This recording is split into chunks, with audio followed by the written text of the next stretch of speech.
بسم اللہ الرحمن الرحیم۔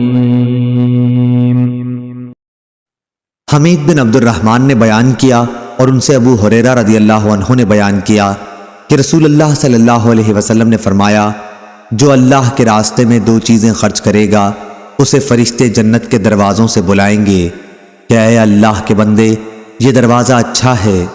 پھر جو شخص نمازی ہوگا اسے نماز کے دروازے سے بلایا جائے گا، جو مجاہد ہوگا اسے جہاد کے دروازے سے بلایا جائے گا، جو روزے دار ہوگا اسے باب ریان سے بلایا جائے گا، اور جو زکوٰۃ ادا کرنے والا ہوگا اسے زکوٰۃ کے دروازے سے بلایا جائے گا۔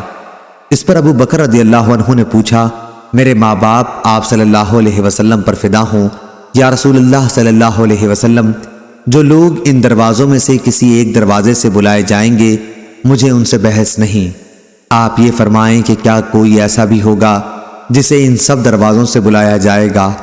آپ صلی اللہ علیہ وسلم نے فرمایا کہ ہاں، اور مجھے امید ہے کہ آپ بھی انہی میں سے ہوں گے۔ صحیح بخاری حدیث نمبر 1897۔